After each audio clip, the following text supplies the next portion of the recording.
যে দেশে বারবার বলা হয় যে আধুনিক প্রযুক্তি ব্যবহার করে, এমনকি স্যাটেলাইট ও স্পেস টেকনোলজি ব্যবহার করে আমাদের দেশের রাস্তার মান ঠিক করা হয়, তাহলে কি এটাই আমাদের স্পেস টেকনোলজি এবং স্যাটেলাইট টেকনোলজির নমুনা?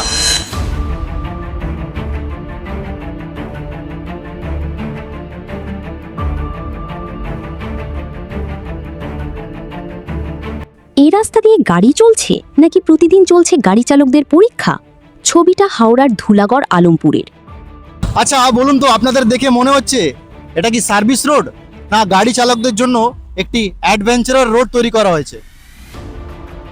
ধুলাগড় থেকে আলমপুরের দিকে যাওয়া NH-16 এই সার্ভিস রোড এখন যেন দুর্ভোগের আর এক নাম।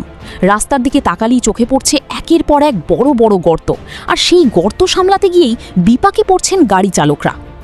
বিশেষ করে বড় গাড়িগুলির ক্ষেত্রে পরিস্থিতি আরও কঠিন। গর্ত এড়িয়ে এগোতে গিয়ে কমছে গাড়ির গতি, তৈরি হচ্ছে চাপ, আর তার জেরেই এই গুরুত্বপূর্ণ রাস্তায় বাড়ছে যানজট। কিন্তু সমস্যাটা ঠিক কতটা শুনুন এই রাস্তা দিয়ে প্রতিদিন যাতায়াত করা গাড়ি চালকদের মুখেই। আরে গাড়ি তো যাতায়াত করতে খুবই অসুবিধা হচ্ছে। অসুবিধা এটাই যে কোনো সময় এইসব গাড়ি, ছোট গাড়ি বিশেষ করে, এগুলো উল্টে যাওয়ার ভয়। বড় গাড়ি কোনো সময় উনিও বড় গাড়িও উল্টেছে, সেগুলো দেখা গেছে। আর কোনো সময় ড্রাইভার বা খালাসি তাদের জীবন দুর্বিষহ হয়ে যাচ্ছে।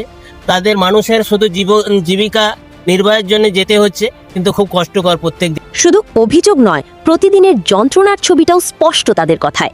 রাস্তাটা যা অবস্থা মনে প্রায় হয়ে গেল মাছ খানেকের গায়ে গায়ে, ঠিক আছে?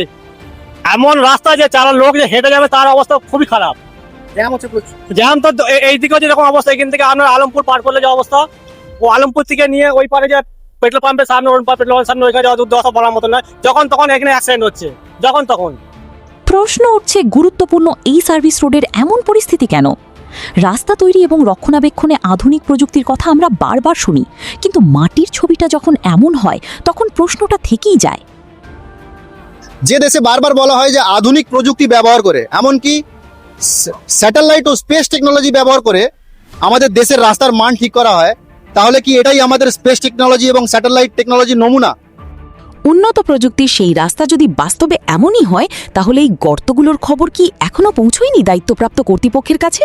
এখন দেখার এই ছবি সামনে আসার পর কবে নড়ে চড়ে বসে সংশ্লিষ্ট কর্তৃপক্ষ। Speak up India, Howrah.